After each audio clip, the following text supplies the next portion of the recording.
Okay, headlines, Held by the Steps. Suddenly like a stranger. We never. What's the next lyric? No, what is it? For all the things that we were Planning for. This was the last thing on my mind. We know it. Okay. Anyway, they're holding the I mean, headlines that's a for tune us. any way you cut it. Yeah, it's a Love it or tune. loathe it, it's a tune.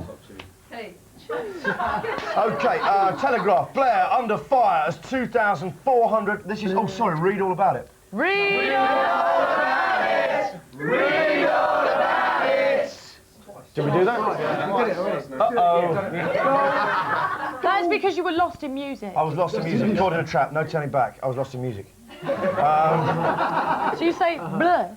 Tony Blur. Tony Blur. Blur. Tony blur. Sincere. Off the cuff. Blair under Blur.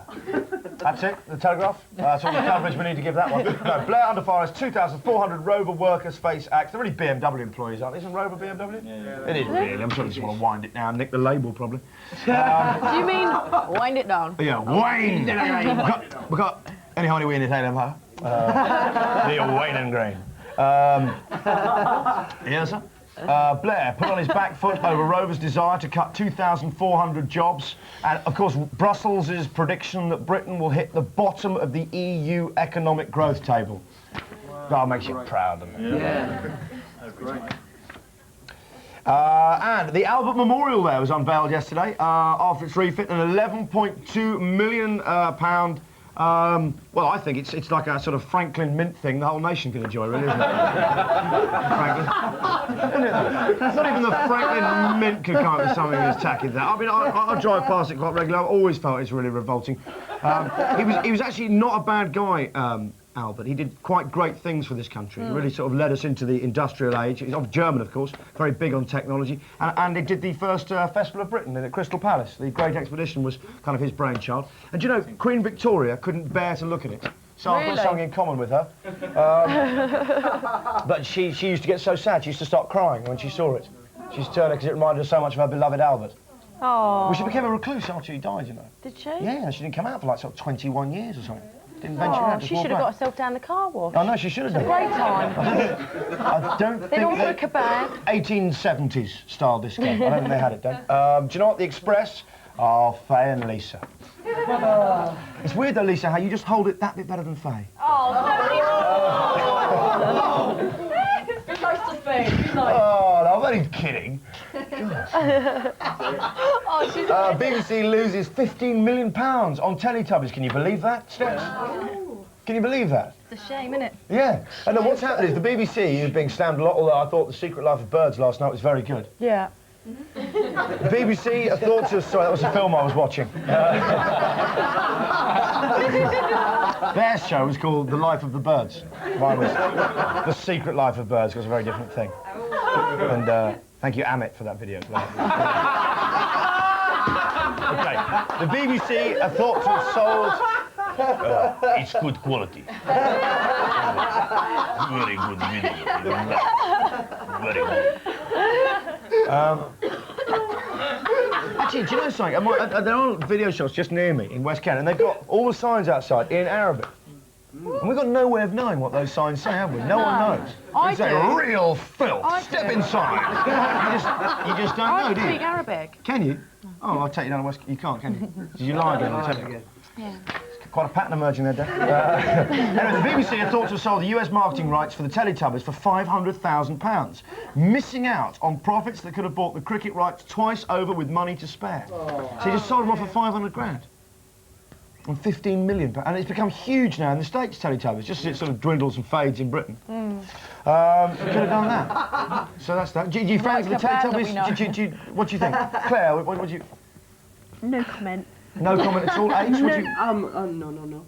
You must have a comment, man. You can't On the stop. Teletubbies? Yeah, I like the Teletubbies. Yeah. Claire was actually going to buy me a sack yesterday. Oh! Okay, listen, what you do in your spare time is your business. The star, as held by Claire and H from the band Steps. Oh, it's your favourite. Look, What a Joanne banker! Guest. You've never been a big fan of Joanne Guest? You love Joanne No, I don't. Guest. I've never been a big... All those posters up in your dressing room. No, they're not Joanne Guest. Because she hasn't had any augmentation.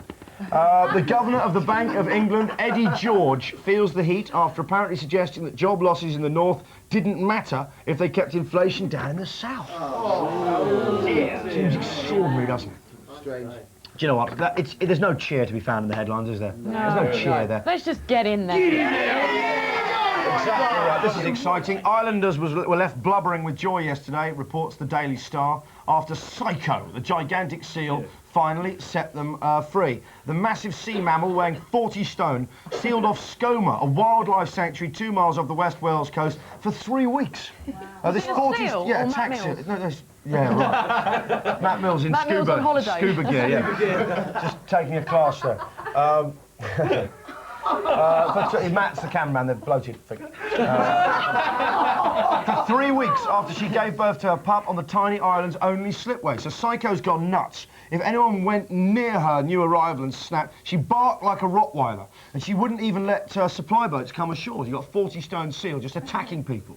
They're going to love that in South London, aren't they? That's going to replace the pit bull. They'll be walking around like the seals called Tyson. Get him to fight in skips.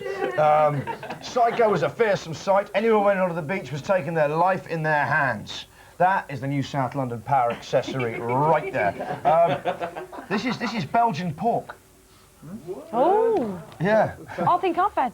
No. Well, you might have. Actually, no, Jen, you might have. Have you ever felt drowsy and sleepy after eating bacon? Yes.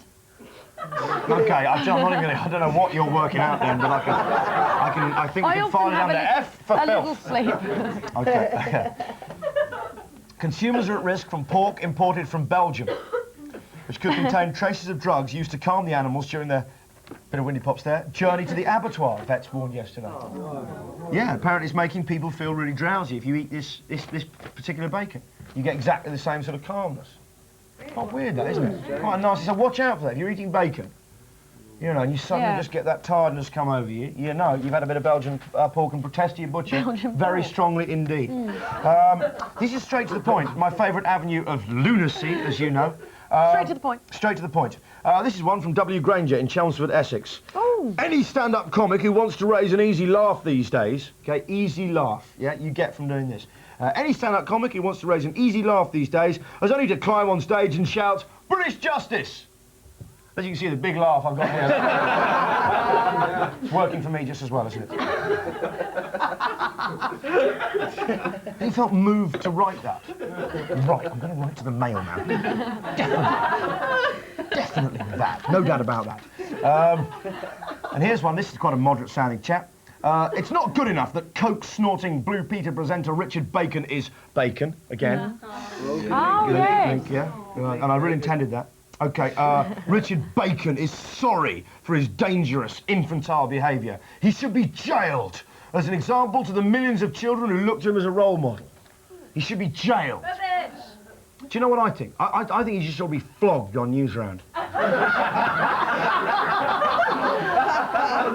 Seriously? Step up. I can't believe... Seriously, just like that. Big dramatic music. Guy enters in mask. Maybe Peter Purvis is the official flogger. Peter Purvis comes on in a mask. He's held down by presenters of the past, Val, Les, hold down and... like that. Flogged. Here's one we flogged earlier. Yeah, here's what we flogged earlier, yeah, right. As they pull his mangled body from the rack. Fears over hunting lessons for sharks. Oh. I know you said shaft. In fact, I did.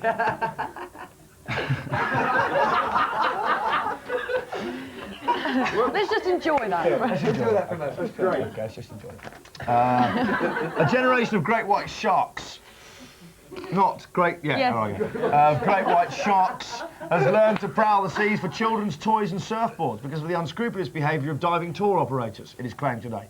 The predators made notorious by the film Jaws have been taught to associate toys with food because diving operators have been attaching fish bait to such items in order to lure them closer. So they, they use Children's toys? Yeah, so they use surfboards and rubber rings and things, and they attach a bit of meat to them.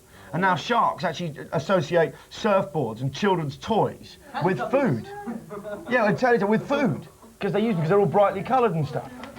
Pretty dangerous, isn't it? Especially if you've got a child out the back spinning on a spinner with a silver swimsuit on and hooks dangling out of his feet. Using as a child as a spinner. In addition to attracting the sharks with food, some companies have tried to beat the competition by putting surfboards or children's beach toys into the water. That's so dangerous, isn't it? That is very dangerous. Training That's sharks really to go for children's toys. That's a show What about right there. putting Richard Bacon in there? Yeah, put Richard Bacon in. Yes. After he's been flogged by Peter Purvis. I met Pete the other day, actually. Did First you? time ever. Yeah, I met him and Valerie Singleton in Radio 2. Yeah, fantastic to meet them. I was really quite, childhood heroes. I was really excited. Need to bump someone off, silence their dog, poison their lawyer, or simply sell a kidney for some extra cash? I know you do. Then expert assistance at hand. In fact, in one of publishing industry's more remarkable success stories, it's been around for quite a while. This is this publisher who, in America they have tremendous freedom of speech there. You're really allowed to publish and say anything you like. It's not like old Britain, where we say we've got freedom of speech, but really if you do start sounding off, you get sued pretty damn quick. We're the champions of the First Amendment's protection of free speech. They've got books out there, things like Be Your Own Undertaker, which is hard. You never get the nails in. Once you're in there, it's hard. Carvett's tried it. Where's he gone? The Dark Art of Freelance Corpse Disposal. It's like fly tipping bodies. We've got here, Poisoning Textbook explains Poker Face how to make the deadly botulism toxin with a jam jar and household leftovers. Quite handy, isn't it? Another recommends you can have scopolamine L-hydrobromide, which is especially for use by resentful dwarfs. Its victims see themselves being attacked by little people before they die. What a great sort of delusion to have. That's what's going on in your mind. You're just being attacked by dwarves. When you're in your last half hour. Yeah, in the last half hour, yeah. Do you know what? And also the last tip here, it's got how to drive your enemies crazy. Do you know a good way apparently of driving an enemy crazy? It's so interesting this. You pay back. Put it down so they can see your beautiful You can face. pay back small sums of money that you've never borrowed off them. And you make them think they're losing their mind.